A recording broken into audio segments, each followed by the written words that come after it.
A number of those who campaigned to leave the European Union have been given top jobs, of course, in Theresa May's new cabinet. Boris Johnson is the Foreign Secretary, Liam Fox is the Trade Secretary, and I'm joined now by the Secretary of State for leaving the European Union, David Davis, MP. Or exit, as we prefer to call it. OK. Brexit. That makes it Department X. Yeah. Oh, I see where you're going here. Popular joke. Yeah, oh, right. Well, a very good morning to you, Secretary of State. And tell me then, mentioning you three Brexiteers, as it's termed in some of the papers today, how are you coordinating this? Who's in charge? Your department, presumably. I run the overall thing. Bear in mind, Boris is Foreign Secretary. He's got big other responsibility. It's not just about Brexit, and ditto trade. But although trade is a massively important component of what we're about to do, so that's how it works. And it's Boris... actually the person who's in charge. To be clear about this, is actually Theresa May. Yeah. And you see this straight away because on Friday she went up to. She broke the reshuffle. How many times do Prime Minister go away in the middle of a reshuffle? She broke the sequence of the reshuffle to go to see Nicola Sturgeon to talk about Scotland's perspective and what we can do to make it easier for Scotland. Well, you mentioned it. I was going to talk about it later. But, do you think there is a way? We heard Nicola Sturgeon talking today on the Marr Show. Nicola Sturgeon still believes there might be some kind of way, she's leaving it very vague, that Scotland could stay in the European Union and perhaps not leave the UK. I don't think that works. One of our really challenging issues to deal with will be the internal border we have with Southern Ireland, and we're not going to go about creating other internal borders inside the United Kingdom. But the aim here is to try to address the concerns of people who were basically Remain people who are saying, well, we're worried about inward investment, we're worried about trade with Europe, we're worried about all sorts of things, and we'll try and, as best we can, they can't have a veto because the 17.5 million people have given us a mandate. They've told us what to do. We can't disobey it. But what we can do is try and do what we can to minimise any disruption, turbulence, problems. But they can't have another independence referendum. Westminster won't legislate. Well, I don't know that's. I don't think they would want one, to be honest. I think there's a lot of skirmishing around this. Think about the circumstance that Scotland's in now. When oil price was very, very high, then they still were in deficit. Now oil price is very, very low. They're enormously in deficit. So I would be very surprised if the Scots would vote for that. Right, let's get on to the big picture, the timetable first of all. Yeah. You envisage the UK formally leaving the European Union on the 1st of January 2019. Early next year. Let me just explain That's why. Article 50 triggered. Yeah, that's the trigger, the treaty. And there are two big reasons for that, the sort of outer parts of that envelope. One is, we've got a huge negotiation to do. Somebody described it as the biggest negotiation ever in history. And so we've got to get all of it right. We only have one chance. Get one of these things wrong and it lasts forever, all right? So we've got to get it all right. So there's a big consultation going on. I was talking on Friday night to the head of the TUC.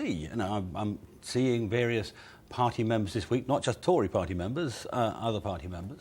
We're organising a huge consultation. We've been talking to the CBI, the NFU, the research institutes, everybody you can think of. The thought just occurs, Mr. Davis, though, you're in favour of small government. You're going to be recruiting thousands of bureaucrats and trade negotiations. No. You're talking about getting it right and all these deals to do with every country in the world. My department at the moment is 40 people. So, but that is a serious point, isn't it? People countries like New Zealand offering us some trade negotiators because we've got very few and they work for the EU. We won't be doing that. I'll come back to that in a second. But it will grow to a couple of hundred people. That will be the sort of size of the department in due course. But interestingly, I'm having the most brilliant people in Whitehall applying to work. We've got 10 people for every job.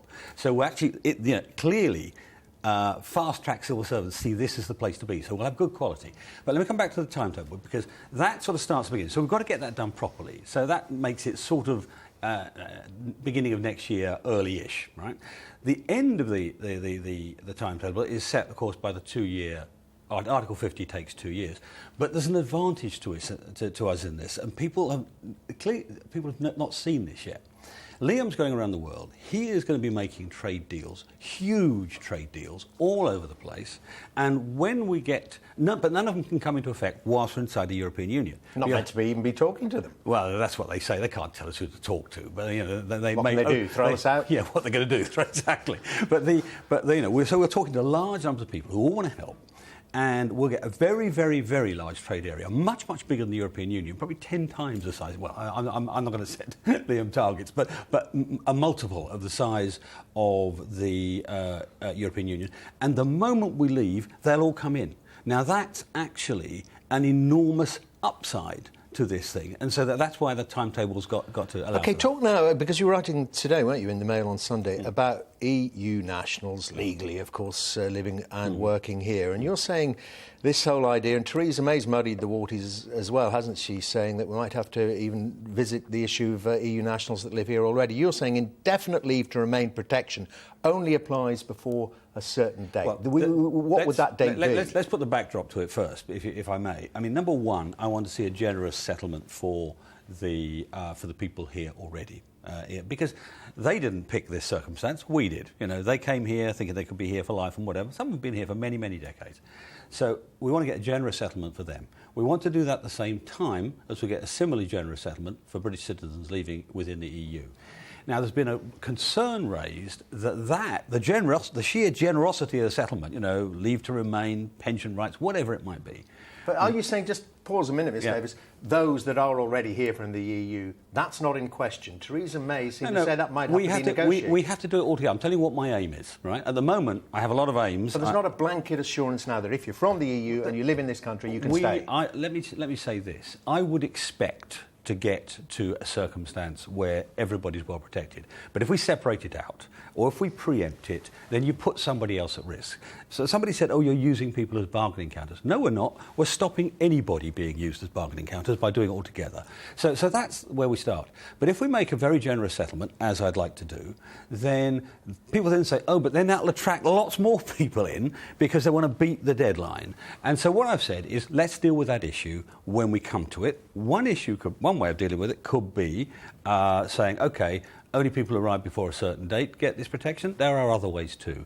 But we've got to do it within the law as it stands, because at that point, we'll still be within the European Union. But this certain date, and you've been unspecific about what that certain date might be, you've started the rush now, haven't you? Because people listening are going to be saying, right, yeah, I want to come and live in the UK, and there is going to be a date. We don't know what it is, but it certainly isn't now. If you come now. I tell you, if you set a date, that's when you start the rush. But you've got But even by saying there is going to be one. No, I don't think so, because people will understand, look, that if they come here in a big rush to sort of try and grab a set of advantages that we're putting in place for people who have come here expecting us to remain within the European Union forever, and they've done exactly the right thing. You know, they come to work, they're doing a good job, they're paying their taxes. We mustn't, if we can possibly avoid it, penalise them. And so I don't intend that we should. So how will you know? Britain will not have left the European Union. How will you know that a French person walking down the street didn't arrive after? Let's pick June the 24th. But how will you know? We have plenty of. They'll have employment records for a start, most of them, or other records. There'll be plenty of records. There won't be a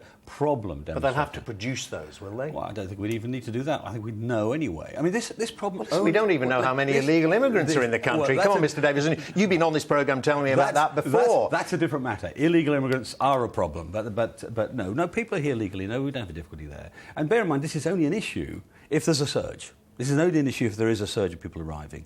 And I don't think that is by any means certain. I don't think. But you don't think you're in danger of causing one, as I said before, just the reverse. By saying that this is something we're considering. If you're listening or hear about this interview in another European country, I need to get over there before they shut the door. No, it won't be like that. And if I gave you a date, it would. If I gave you a date, it would. Or if I said it's going to happen next week, it would. But you raised 24th. Well, that's already passed, you know. So there are all sorts of ways. But that's not the only way of dealing with it. There are other ways of dealing with this. But we must, in many of these issues, as I said to you at the beginning, 6 months to actually work out what we're going to do, how we're going to start it. Many of these issues, they're not easy answers. You deal with them when they come up. And we've only got a little bit of time left. I mean, the other broader question here is, do you believe that the UK, whatever you negotiate, the UK can keep its access to the European single market? Well, keep its access, or whether it keeps tariff-free access is the issue. And I think, yes, I think that's what we're aiming for. I mean, bear in mind, the mandate we've been given is control the borders, get back control of our country. We've got to meet all of that. But I think in the next year or two, we're going to see the Europeans change away from their initial sort of Project Fear stance, if you like, towards the stance now taken by the German equivalent, the CBI. We must talk to the Brits to make sure free trade works in both directions. They know what we've always said, that they depend as much on us, more on us actually, than we do on them. Secretary of State, thank you very much Thank indeed. You. David Davis there from the Department for Exit, as he termed it himself.